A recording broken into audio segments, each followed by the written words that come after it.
지금 독일 교육계에 전례 없는 일이 벌어지고 있습니다. 독일 전역의 중고등학교에서 10대 학생들이 자발적으로 배우고 있는 건 한국어라고 하는데요. 왜 이 아이들은 선생님도 없이 스스로 공부를 하는 걸까요? 교육 전문가들은 말합니다. 이건 단순한 유행이 아닙니다. 독일 학생들의 학습 패러다임이 바뀌고 있다는 신호입니다. 2년 전까지만 해도 존재하지 않았던 한국어 스터디 그룹이 이제는 독일 전역 학교에 퍼졌습니다. 이건 그냥 언어가 아니에요. 내가 좋아하는 드라마, 노래, 사람들과 연결되는 거예요. 학교 수업보다 진짜 공부 같아요. 사실 많은 외국인들이 한국어를 공부하고 그 추세는 점점 늘어가고 있는데요. 지난 한 해 전 세계 4,208명이 참가한 세종학당 한국어 쓰기 말하기 대회에는 튀니지, 프랑스, 베트남, 아랍에미리트 등 76개국에서 모인 학생들이 유창한 한국어로 자신의 꿈과 이야기를 전했습니다. 한국어를 배운 것이 제 인생의 전환점이었습니다. K-팝과 드라마로 시작했지만 이제는 한국어 덕분에 새로운 꿈을 꾸고 있어요. K 콘텐츠의 인기가 한글 학습 열풍으로 번지고 있습니다. 구찌는 한글을 주제로 한 컬렉션을 선보였고 베트남, 프랑스, UAE 등 60여 개국 대학에서 한국어가 전공 과목으로 채택되고 있죠. 특히 베트남에서는 한국어 전공자가 2만 5천 명을 넘었고 프랑스에서는 수능 과목으로 한국어가 채택되었으며 중동 지역 한류 동호회 인구는 10년 새 12배 증가했습니다. 2023년 기준 전 세계 7,840명의 수강 대기자가 한국어를 배우기 위해 줄을 서고 있습니다. 그리고 이 거대한 흐름은 독일 교육의 중심부까지 도달했습니다. 독일 교육부의 보수적 관료였던 마틴 슈타이너. 그의 삶은 단 하나의 질문으로 흔들리기 시작했죠. 그에게 무슨 일이 있었던 걸까요? 그의 사연을 지금부터 들어보겠습니다. 구독, 좋아요는 콘텐츠 제작에 힘이 됩니다. 알람이 정확히 아침 6시에 울리고 있었어요. 저는 눈을 뜨자마자 바로 알람을 껐죠. 두 번째 알람은 절대 필요 없었거든요. 제 이름은 마틴 슈타이너고 저는 질서와 규칙을 중요하게 생각하는 사람이에요. 52살이고 독일 연방교육부에서 일하고 있었어요. 학교에서 어떤 언어를 가르쳐야 할지 중요한 결정을 내리는 일을 하고 있었죠. 침대에서 일어나 슬리퍼를 신었어요. 슬리퍼는 항상 침대 옆에 가지런히 놓여 있었죠. 화장실로 걸어가 아침 루틴을 시작하고 있었어요. 이 루틴은 절대 바뀌지 않았죠. 이빨 닦기, 세수하기, 머리 빗기. 제 은색 머리는 짧고 단정하게 잘려 있었어요. 제 삶의 모든 것처럼 말이죠. 짙은 남색 정장에 흰 셔츠 그리고 빨간 넥타이를 메고 있었어요. 거울 앞에서 제 모습을 확인하며 얇은 금태 안경을 바로잡았죠. 완벽했어요. 모든 것이 있어야 할 자리에 딱 맞게 놓여 있었어요. 아침 식사 시간, 저는 잼바른 토스트를 먹고 블랙 커피를 마시면서 신문을 읽고 있었어요. 집은 조용했죠. 제 딸 클라라는 아마 아직 자고 있었을 거예요. 클라라는 19살이고 대학교에 다니고 있었어요. 요즘 우리는 많이 대화하지 않았죠. 클라라는 클라라의 길을 가고 저는 제 길을 가고 있었으니까요. 직장에서는 유럽 언어에 관한 회의로 하루가 빼곡했어요. 저는 독일 학생들이 라틴어와 프랑스어 그리고 다른 유럽 언어들을 배워야 한다고 강하게 믿고 있었죠. 이런 언어들은 중요하고 고전적인 언어들로 학생들이 진정으로 교육받은 사람이 되는데 도움을 주니까요. 다른 것에 시간을 낭비할 이유가 뭐가 있을까요? 제 사무실은 책장에 책들이 가지런히 정리되어 있고 책상은 깨끗하게 정돈된 서류 더미가 놓여 있었어요. 사람들은 중요한 일이 아니면 저를 방해하지 않는다는 걸 알고 있었죠. 저는 이런 방식을 좋아했어요. 하루가 빠르게 지나고 저는 정확히 저녁 6시 30분에 집으로 운전해서 돌아왔어요. 현관문을 열자 거실에서 이상한 소리가 들려오고 있었어요. 제가 알아듣지 못하는 단어들과 낯선 음악이 집안에 가득 차 있었죠. 들어가 보니 클라라가 노트북을 켜놓고 소파에 앉아 있었어요. 그녀는 반짝이는 눈으로 저를 올려다보고 있었죠. 아빠 안녕. 클라라가 미소를 지으며 말했어요. 안녕. 저는 서류 가방을 내려놓으며 대답했어요. 뭘 보고 있는 거니? 한국 드라마요. 사랑의 불시착이라고 하는데 정말 재밌어요. 저는 살짝 찌푸렸어요. 한국어. 왜 한국어로 된 걸 보고 있는 거니? 클라라는 어깨를 으쓱했어요. 요즘 유행이거든요. 대학에서 모든 사람들이 한국 드라마를 봐요. 몇몇 교수님들도 보세요. 저는 고개를 저었어요. 그럴 리가 없다고 생각했죠. 진지한 교수라면 그런 것에 시간을 낭비하지 않을 거라고요. 아빠, 한국어로 사랑해요가 뭔지 알아요? 클라라가 갑자기 물었어요. 그 질문은 저를 당황하게 했어요. 내가 그걸 왜 알아야 하지? 제가 물었어요. 대답 대신 클라라는 책상 서랍에서 노트를 꺼냈어요. 그리고 이상한 곡선과 직선들로 가득 찬 페이지들을 보여주고 있었어요. 전에 한 번도 본 적 없는 문자였죠. 이게 한국어로 쓴 제 이름이에요. 클라라. 그녀가 몇 개의 기호를 가리키며 말했어요. 저는 그 이상한 글자를 응시하고 있었어요. 복잡하고 완전히 낯선 느낌이었죠. 왜 쓸모없는 언어에 시간을 낭비하고 있는 거니? 제가 물었어요. 한국어는 시험이나 취업에 도움이 되지 않을 텐데. 클라라는 진지한 눈으로 저를 바라보고 있었어요. 시험 때문에 배우는 게 아니에요, 아빠. 알고 싶어서 배우는 거예요. 그녀의 말이 저에게 크게 와닿았어요. 교육 분야에서 일하며 학생들이 무엇을 배워야 하고 어떻게 시험을 봐야 하는지에 대한 규칙을 만들어 온 모든 세월 동안 저는 단지 알고 싶어서 배운다는 것에 대해 거의 생각해 본 적이 없었거든요. 그날 밤 저는 잠을 이룰 수 없었어요. 클라라의 말이 계속 머릿속에서 맴돌고 있었죠. 저는 일어나 컴퓨터 앞에 앉았어요. 처음으로 검색창에 한글이라고 입력했어요. 한글은 한국어 알파벳을 부르는 이름이었죠. 세종이라는 왕이 15세기에 일반 사람들이 읽고 쓸 수 있도록 한글을 만들었다는 걸 알게 되었어요. 그는 학자들뿐만 아니라 모든 사람들을 위해 문자를 만든 거였죠. 이건 독일에서 구텐베르크가 인쇄기를 발명하기도 전에 일어난 일이었어요. 더 많은 것을 읽어가면서 제 안에서 이상한 느낌이 일어나고 있었어요. 마치 전에 몰랐던 방의 문이 열리는 것 같았죠. 제가 한국어에 대해 잘못 생각하고 있었던 걸까요? 제가 무시했던 언어들에도 가치가 있을까요? 다음날 아침 평소처럼 정확히 6시에 일어났어요. 슬리퍼를 신고 루틴을 시작했죠. 하지만 뭔가가 달라진 느낌이었어요. 제 마음속에 질문이 심어졌고 그걸 떨쳐낼 수 없었어요. 거울 속 제 모습을 바라봤어요. 똑같은 얼굴, 똑같은 안경, 똑같은 단정한 외모였죠. 하지만 내면에서는 뭔가가 바뀌고 있었어요. 그리고 이 모든 것은 딸의 간단한 질문에서 시작되었죠. 아빠, 한국어로 사랑해요가 뭔지 알아요? 그때는 몰랐지만 이 질문이 재정돈된 완벽한 삶의 모든 것을 바꿔놓을 거였어요. 다음 며칠 동안 한국어에 대해 잊으려고 애쓰고 있었어요. 직장에서는 제 진짜 일에 집중했죠. 마이너스 독일 학교들이 적절한 유럽 언어를 가르치도록 하는 일이었어요. 라틴어는 중요했고 프랑스어도 중요했어요. 이런 언어들은 역사와 문화가 뒷받침되어 있었죠. 학생들이 더 잘 생각하고 교양 있는 사람이 되는데 도움을 주니까요. 다른 교육 관계자들과의 회의에서 누군가 더 많은 학생들이 아시아 언어에 관심을 갖기 시작했다고 언급했어요. 그냥 일시적인 유행일 뿐이에요. 제가 단호하게 말했죠. 내년에는 다른 것에 관심을 갖게 될 겁니다. 10대들의 일시적인 유행 때문에 우리 교육 시스템을 바꿀 수는 없어요. 모두가 동의하며 고개를 끄덕였어요. 저는 여기서 존경받고 있었고 사람들은 제 말에 귀를 기울이고 있었죠. 그날 저녁 집에 돌아왔을 때 클라라가 저를 기다리고 있었어요. 그녀의 표정이 이상했어요. 마이너스 들뜬 듯 하면서도 긴장한 듯한 얼굴이었죠. 아빠, 보여드리고 싶은 게 있어요. 그녀가 말했어요. 우리 집 근처에 한국어 스터디 그룹이 있는 고등학교가 있거든요. 내일 방과 후에 모인대요. 저랑 같이 가서 볼래요? 제 첫 생각은 거절하는 거였어요. 제게는 할 일이 있었죠. 중요한 일이요. 10대들이 시간을 낭비하는 걸 구경하는 게 아니라. 하지만 클라라의 눈빛에 뭔가가 저를 망설이게 만들고 있었어요. 마지막으로 그녀가 저에게 함께 뭔가를 해달라고 요청한 게 언제였을까요? 우리가 마지막으로 함께 시간을 보낸 게 언제였을까요? 좋아, 저는 한숨을 쉬며 말했어요. 하지만 30분만이야. 클라라의 얼굴이 환한 미소로 밝아졌어요. 고마워요, 아빠. 다음날 우리는 근처 고등학교로 차를 몰았어요. 평범한 공립학교였고 특별한 건 없었죠. 클라라가 복도를 따라 건물 끝에 있는 교실로 저를 안내하고 있었어요. 그녀가 문을 열었을 때 저는 충격을 받았어요. 교실은 학생들로 가득 차 있었죠. 거의 40명의 학생들이 함께 모인 책상 주변에 앉거나 서 있었어요. 그들은 잡담을 하거나 휴대폰을 가지고 놀고 있지 않았어요. 공부하고 있었죠.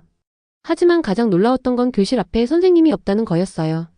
대신 17살쯤 되어 보이는 학생이 칠판에 글을 쓰고 다른 학생들에게 무언가를 설명하고 있었죠. 젊은 선생님이 우리를 발견하고 다가왔어요. 환영합니다. 그녀가 말했어요. 우리 한국어 프로그램에 관심 있으세요? 그냥 구경하러 왔습니다. 저는 딱딱하게 대답했어요. 제 딸이 이걸 보여주고 싶어 했거든요. 선생님은 미소를 지었어요. 이건 작은 방과 후 동아리로 시작했어요. 처음에는 학생 5명 뿐이었죠. 지금은 40명이 넘고 10명이 더 대기 목록에 있어요. 하지만 왜 한국어인가요? 저는 궁금해서 물었어요. 직접 물어보시는 게 좋을 것 같네요. 그녀는 학생들을 가리키며 제안했어요. 저는 교실을 돌아다니며 들어보고 있었어요. 학생들은 서로 발음하는 것을 도와주고 있었어요. 몇몇은 글자 쓰는 연습을 하고 있었고 다른 학생들은 태블릿으로 짧은 동영상을 보며 문구를 따라하고 있었죠. 안경을 쓴 한 소년이 저를 발견하고 다가왔어요. 클라라 아버님이세요? 교육부에서 일하신다고 들었어요. 저는 클라라가 저에 대해 이야기한다는 사실에 놀라며 고개를 끄덕였어요. 저는 난독증이 있어요. 소년이 계속 말했어요. 글 읽기가 항상 어려웠거든요. 하지만 한국어는 달라요. 글자들이 소리를 낼 때 입이 어떻게 움직이는지 모양을 본따 만들었거든요. 정말 논리적이에요. 그리고 들리는 대로 정확히 써요. 마이너스 영어나 독일어처럼 발음하지 않는 글자나 이상한 철자가 없어요. 그는 제게 노트를 보여주고 있었어요. 그의 독일어 필기는 지저분하고 읽기 어려웠지만 한국어 글자는 선명하고 정확했어요. 이건 제가 처음으로 읽고 쓰는 걸 즐기고 있는 거예요. 그가 진심 어린 미소를 지으며 말했고 그 모습에 저는 놀랐어요. 저는 다른 그룹으로 이동했어요. 그곳에서는 학생들이 한국 노래에 맞춰 따라 부르며 발음 연습을 하고 있었어요. 그들은 부끄러워하거나 의식하지 않고 집중하고 열중하고 있었죠. 한쪽 구석에서는 두 여학생이 한국 만화책을 읽으며 모르는 단어를 찾아보고 단어장에 추가하고 있었어요. 시계를 확인해보니 놀랍게도 1시간이 지나 있었어요. 클라라가 궁금한 표정으로 다가왔어요. 어떻게 생각해요? 그녀가 물었어요. 저는 뭐라고 생각해야 할지 모르겠더라고요. 이건 제가 교육에 대해 갖고 있던 생각과 맞지 않았어요. 구조는 어디 있고 선생님은 어디 있고 시험은 어디 있었을까요? 하지만 제가 보고 있는 것을 부정할 수는 없었어요. 이 학생들은 배우고 있었고 서로 도와주고 있었으며 그것에 대해 열정적이었어요. 집으로 돌아오는 차 안에서 클라라는 다른 학교들에서도 비슷한 그룹들이 있다고 말해주고 있었어요. 이건 모든 곳에서 일어나고 있어요, 아빠. 사람들이 스스로 한국어를 가르치고 있어요. 그날 밤에도 저는 또 잠을 이루지 못했어요. 난독증이 있는 소년이 자신의 한국어 글씨를 자랑스럽게 보여주던 모습이 계속 떠오르고 있었거든요. 그의 말도 계속 귓가에 맴돌았어요. 이건 제가 처음으로 읽는 것을 즐기고 있는 거예요. 다음날 제가 아는 교수님 마이너스 제임스 슈미트에게 전화를 걸었어요. 그는 언어 교육 전문가였죠. 놀랍게도 그는 이미 이 한국어 현상을 연구하고 있었어요. 정말 흥미롭습니다. 마틴 그가 저에게 말했어요. 학생들이 자신만의 학습 커뮤니티를 만들고 있어요. 우리가 가르쳐주길 기다리지 않고 스스로 배우고 있죠. 하지만 그게 진짜 학습일까요? 제가 물었어요. 데이터를 직접 보십시오. 그가 대답했어요. 이 학생들은 한국어만 배우는 게 아니에요. 전반적으로 언어 능력이 향상되고 있어요. 다른 과목에도 더 적극적으로 참여하고 있죠. 슈미트 교수는 연구, 통계, 설문조사 결과를 보여주고 있었어요. 증거는 분명했어요. 독일의 한국어 학습에서 중요한 일이 일어나고 있었죠. 저는 교육 분야에서 일해온 수년간의 세월을 생각해 보았어요. 저는 항상 제가 학생들에게 무엇이 최선인지 알고 있다고 믿었어요. 전통과 질서에 바탕을 둔 정책과 규칙을 만들어 왔죠. 하지만 제가 틀렸다면 어떨까요? 학생들이 제게 가르쳐 줄 것이 있다면 어떨까요? 결심했어요. 더 많은 것을 봐야 했죠. 이것을 더 잘 이해해야 했어요. 더 많은 학교를 방문하고 싶습니다. 슈미트 교수에게 말했어요. 이것이 모든 곳에서 일어나고 있는지 확인하고 싶어요. 그는 저에게 미소를 지었어요. 때로는 학생들이 우리의 선생님이 되기도 합니다, 마틴. 불편한 일이지만 교육이 계속 관련성을 유지하길 원한다면 필요한 일이죠. 제 깔끔하고 질서 정연한 세계가 변하고 있었어요. 항상 느껴왔던 확신이 흔들리고 있었죠. 그리고 그건 두렵기도 하고 설레기도 했어요. 다음 2주 동안 저는 독일 전역의 학교들을 방문하고 있었어요. 휴가를 내서 상사를 놀라게 했죠. 20년 동안 갑작스러운 휴가를 낸 적이 없었거든요. 연구를 위해서예요. 제가 설명했어요. 중요한 무언가를 이해할 필요가 있어서요. 먼저 라이프치히에 있는 유명한 고등학교를 방문했어요. 건물은 오래되고 전통적이었죠. 돌담과 높은 창문이 있는. 하지만 안에서는 새롭고 놀라운 것을 발견했어요. 정규 수업 시간 이후에 교실에서 15명의 학생들이 함께 작업하고 있었어요. 그들은 셰익스피어를 한국어로 번역하고 있었죠. 왜 셰익스피어인가요? 제가 따은 머리를 한 소녀에게 물었어요. 왜 안 되겠어요? 그녀는 미소를 지으며 대답했어요. 로미오와 줄리엣이 한국어로 어떻게 들리는지 알아보는 게 재밌거든요. 게다가 두 언어를 더 잘 이해하는 데도 도움이 돼요. 저는 그들이 버사프트 원 라이트 스루 얀더 윈도 브레이크스 가만 저 창문을 통해 비치는 빛은 무엇인가? 라는 구절을 어떻게 번역할지 토론하는 모습을 지켜보고 있었어요. 그들은 적절한 단어를 찾는 데 깊이 신경 쓰고 있었죠. 그들은 단순히 단어만 배우는 게 아니라 의미와 문화에 대해 생각하고 있었어요. 다음으로 프라이부르크에 있는 미술학교를 방문했어요. 메인 홀에는 한국서의 전시회가 열리고 있었죠. 학생들이 한글 문자를 사용해 아름다운 예술 작품을 만들었어요. 글자들이 종이 위에서 시처럼 흐르고 있었죠. 손에 물감이 묻은 작은 소녀가 제가 작품을 보고 있는 걸 발견했어요. 한글이 아름답지 않나요? 그녀가 말했어요. 글자들은 모양에서도 의미를 가지고 있어요. 이것, 이응은 하늘을 나타내요. 그녀는 동그라미를 가리켰어요. 이것, 니은은 땅을 나타내고요. 그녀는 엘자처럼 생긴 글자를 보여주고 있었어요. 그리고 이것, 이웃은 사람을 나타내요. 그녀는 티자처럼 생긴 글자를 가리켰어요.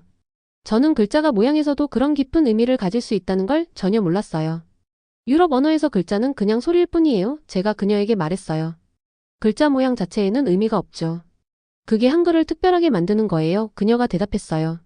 세종대왕이 소리를 낼 때 입의 위치를 보여주도록 각 글자를 디자인하셨거든요. 과학과 예술이 함께 있는 거예요. 제 여정은 다음으로 작은 마을 학교로 이어졌어요. 이렇게 외진 곳까지 한국어가 도달하지는 않았을 거라고 확신했죠.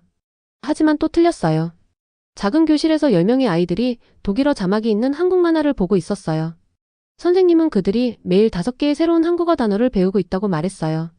아이들이 정말 좋아해요. 그녀가 말했어요. 먼 세계와 연결되어 있다고 느끼거든요. 그리고 언어가 단지 규칙에 관한 것이 아니라 소통에 관한 것임을 이해하는 데 도움이 돼요.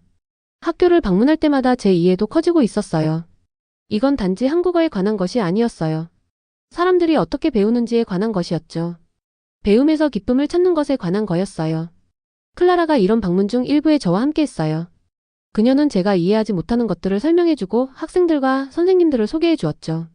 수년 만에 처음으로 우리는 진정한 시간을 함께 보내고 있었어요. 그녀의 성적이나 제1강의 것에 대해 이야기하고 있었죠. 우리는 생각과 아이디어를 나누고 있었어요. 왜 이게 지금 일어나고 있다고 생각해?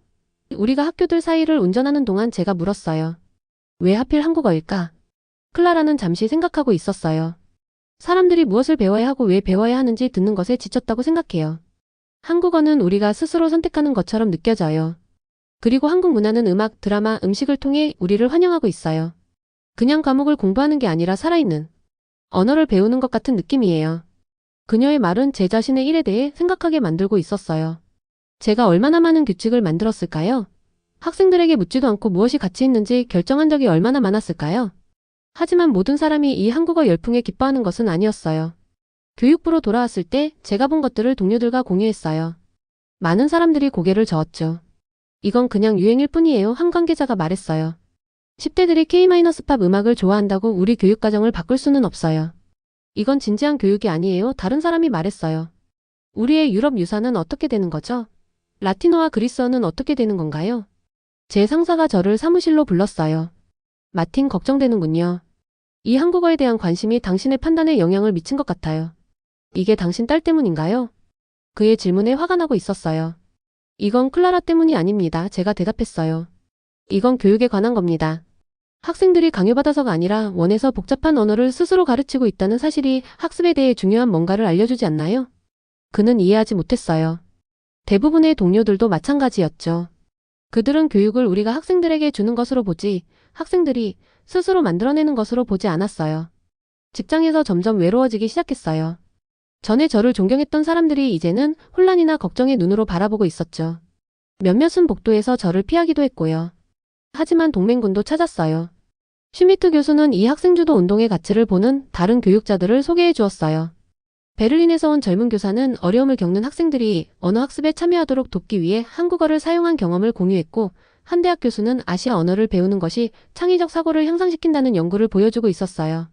클라라가 제일 강한 동맹군이 되었어요. 그녀는 제가 놓치고 있는 문화적 맥락을 이해하도록 도와주고 있었죠. 한국 음악을 소개해주고 드라마 클립을 보여주고 왜 젊은이들이 이런 것들에 연결되는지 설명해 주었어요. 어느 저녁 그녀는 제 이름을 한글로 쓰는 법을 가르쳐 주었어요. 저는 낯선 모양들을 연습하고 지우고 제대로 보일 때까지 여러 번 다시 쓰고 있었죠. 나쁘지 않네요, 아빠. 그녀가 제 작업을 보며 말했어요. 잘하고 계세요. 그녀의 칭찬은 제가 받았던 어떤 전문적인 칭찬보다 더 의미가 있었어요. 그날 밤 저는 결심했어요. 교육부가 공식적으로 한국어를 독일 학교에서 선택적 제2외국어로 인정하도록 제안하기로 했죠. 어려울 거라는 걸 알고 있었어요. 많은 사람들이 반대할 거라는 것도요. 하지만 그게 옳은 일이라고 믿었어요. 제 발표를 준비하기 시작했어요. 제가 모은 모든 증거들을 모아서요. 이건 제 경력에서 가장 큰 도전이 될 거였어요. 실패할 수도 있었고 동료들의 존경을 영원히 잃을 수도 있었죠. 하지만 때로는 혼자서라도 자신이 믿는 것을 위해 일어서야 할 때가 있어요. 그리고 놀랍게도 더 이상 두렵지 않았어요. 중요한 교육부 회의 날이 왔어요. 저는 평소보다 1시간 일찍 새벽 5시에 일어났어요. 더 이상 잠을 잘 수가 없었거든요. 심장이 너무 빠르게 뛰고 있었어요. 오늘 독일에서 가장 영향력 있는 교육 관계자들 앞에 서서 우리 학교에 한국어를 추가해야 한다고 말할 예정이었어요. 그것만 생각해도 배가 아팠죠.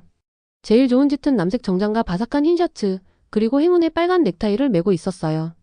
오늘은 자신감이 필요했거든요.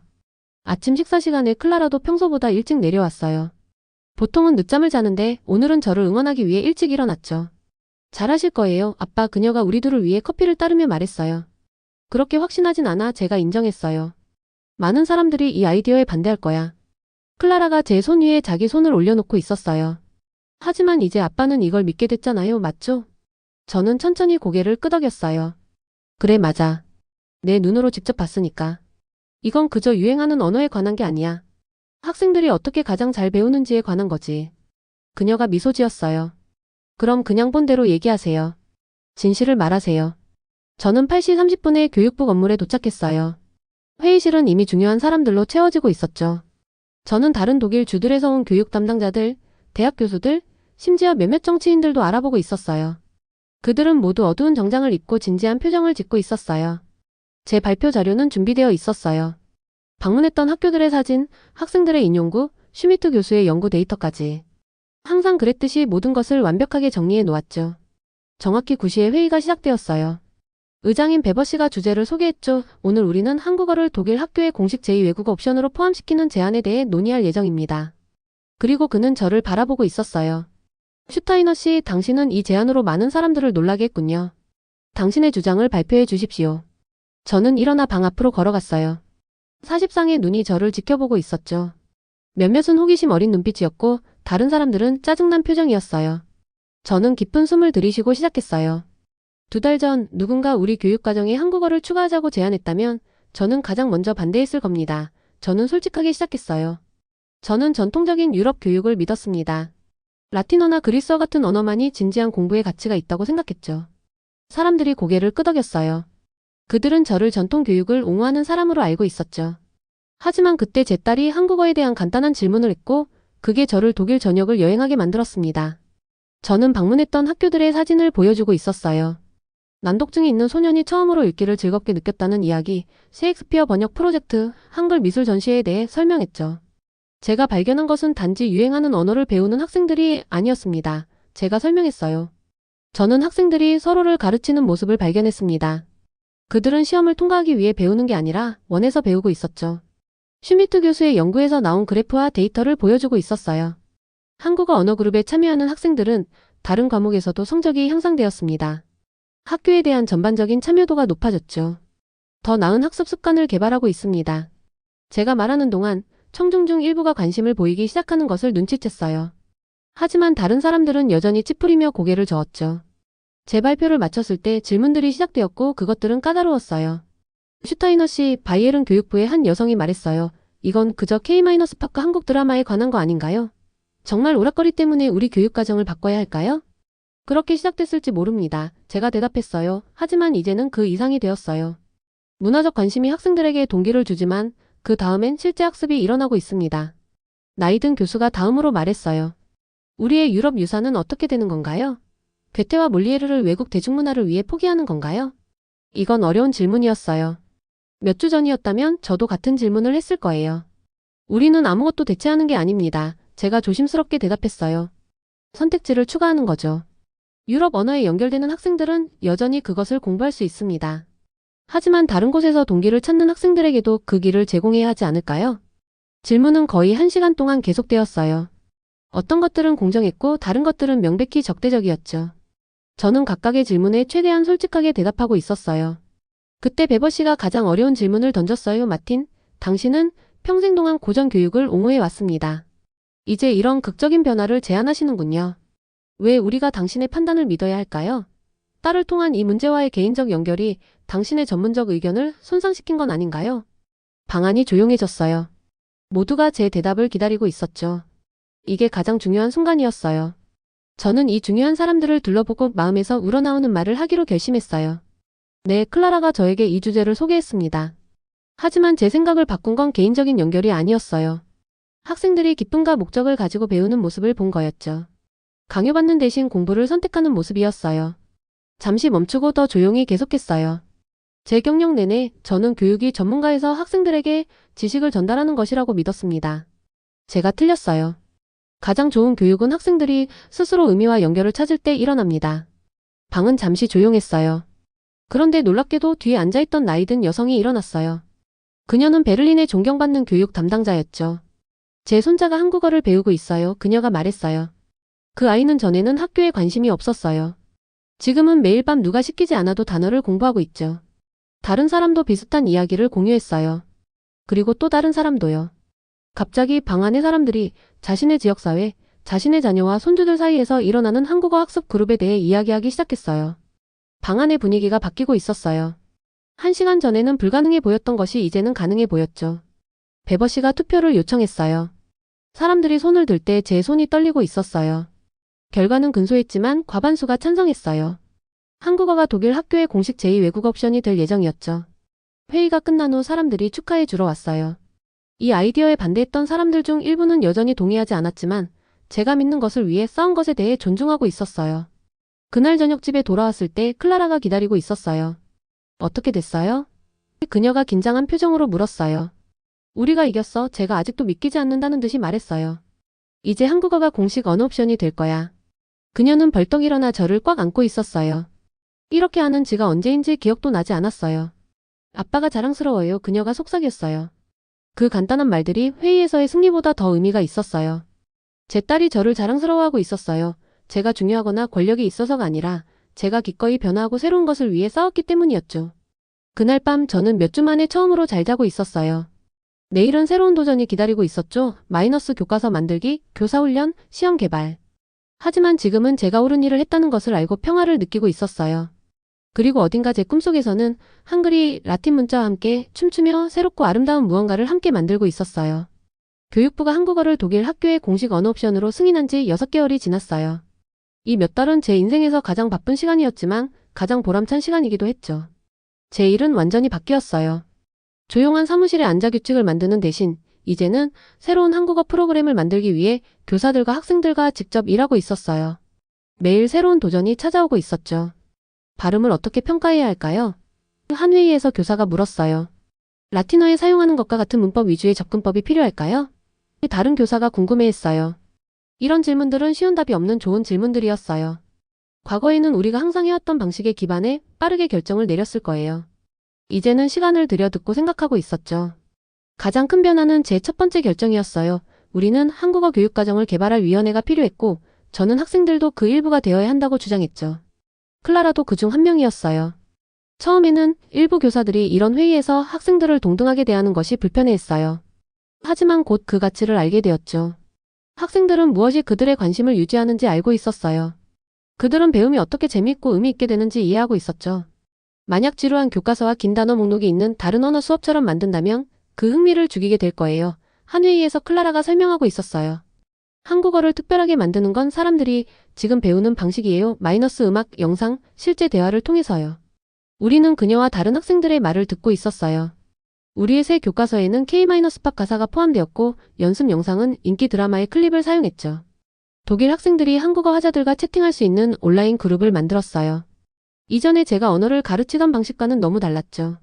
집에서는 멋진 일이 일어나고 있었어요. 클라라와 저는 함께 한국어를 배우며 저녁 시간을 보내기 시작했어요. 우리는 노트북과 연습 종이를 들고 주방 테이블에 앉아 있었죠. 제가 발음에 어려움을 겪을 때 그녀는 인내심을 가지고 도와주고 있었어요. 저는 라틴어와 비슷한 문법 패턴을 이해하는데 그녀를 도와주고 있었고요. 아빠는 정말 이거 잘하시네요. 제가 문장을 정확하게 읽은 후 어느 날 밤 그녀가 말했어요. 저는 어떤 전문적인 성취감과는 다른 따뜻한 자부심을 느꼈어요. 제 딸과 저는 이 새로운 언어를 통해 연결되고 있었어요. 우리는 수년 동안 그랬던 것보다 더 많이 대화하고 있었죠.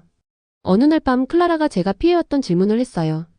아빠 왜 제가 잘할 때 사랑이라고 한 번도 말하지 않으셨어요? 그 질문에 저는 당황했어요. 제 부모님도 저에게 그런 말을 한 적이 없었거든요. 저는 행동이 말보다 더 중요하다고 배웠어요. 열심히 일하고 좋은 집을 제공하고 클라라가 교육 기회를 갖도록 확실히 하는 것으로 사랑을 보여왔죠. 나는 그게 필요하다고 생각하지 않았어. 제가 인정했어요. 내가 너를 신경 쓴다는 걸 알잖아. 클라라는 진지한 눈으로 저를 바라보고 있었어요. 때로는 사람들이 그 말을 직접 들을 필요가 있어요. 그 말이 의미하는 것뿐만 아니라 아빠가 그걸 소리내어 말할 의향이 있다는 사실이요. 그녀의 말은 며칠 동안 제 마음에 남아 있었어요. 교육부 회의에서 제가 진심으로 믿는 것을 말하기 위해 일어서는 것이 얼마나 어려웠는지 생각했어요. 진실을 말하는 데는 용기가 필요했죠. 아마도 사랑이라고 말하는 것도 같은 종류의 용기가 필요한 건지도 몰라요. 3개월 후 저는 국제교육회의에서 연설해달라는 초대를 받았어요. 20개국의 교육 지도자들이 언어 학습에 대한 독일의 새로운 접근 방식에 대해 듣고 싶어 했죠. 이건 무섭기도 하고 신나기도 했어요. 회의 당일 저는 수백 명의 얼굴들을 바라보며 무대 위에 서 있었어요. 긴장되긴 했지만 제가 말하려는 것을 믿고 있었죠. 6개월 전 저는 다른 교육자였습니다. 제가 시작했어요. 저는 제가 학생들에게 무엇이 최선인지 알고 있다고 믿었어요. 무엇보다도 전통을 믿었죠. 저는 그들에게 제 이야기를 들려주고 있었어요. 마이너스 어떻게 딸의 간단한 질문이 교육에 대해 제가 알고 있다고 생각했던 모든 것을 의심하게 만들었는지에 대해서요. 제가 배운 가장 중요한 교훈은 이것이었습니다. 때로는 학생들이 길을 이끌도록 할 때 가장 좋은 학습이 일어나요. 때로 우리의 일은 학생들에게 지식을 채우는 것이 아니라 그들의 호기심과 열정을 따라가는 것입니다. 슈미트 교수가 우리의 연구 데이터를 발표하기 위해 무대에 함께 올라왔어요. 그 숫자들은 인상적이었어요. 한국어를 제공하는 학교들은 학생들의 참여도가 높아졌어요. 출석률이 올라갔고 다른 언어에 대한 관심도 커졌죠. 하지만 가장 강력한 순간은 클라라와 다른 학생들이 무대에 함께 올라왔을 때였어요. 우리는 함께 관객들에게 한국어로 자기소개하는 방법을 가르치고 있었죠. 금방 아는 사람들이 이 새로운 말을 시도하고 실수하고 웃고 다시 시도하는 소리로 가득 차고 있었어요. 안녕하세요. 프랑스에서 온 엄격해 보이는 교육부 장관이 발음에 어려움을 겪으며 말했어요. 저는 피에어입니다. 잘하세요. 클라라가 그를 격려했어요. 아주 잘하고 계세요. 회의 후 많은 사람들이 저를 축하해 주었어요. 하지만 가장 의미 있었던 건 그날 저녁 호텔에서 클라라와 함께한 조용한 식사였어요.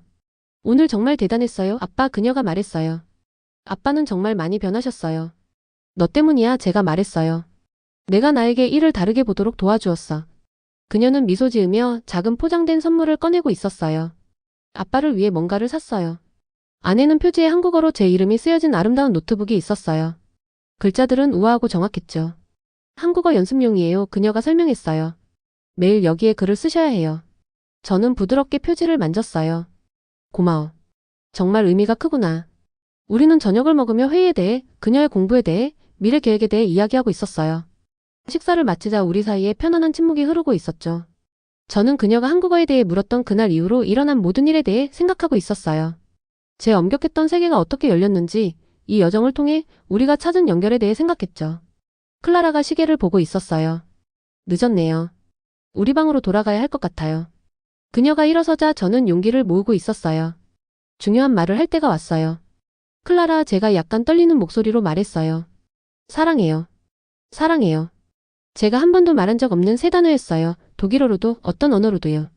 그녀의 눈이 커지더니 눈물이 고이고 있었어요. 뭐라고 하셨어요?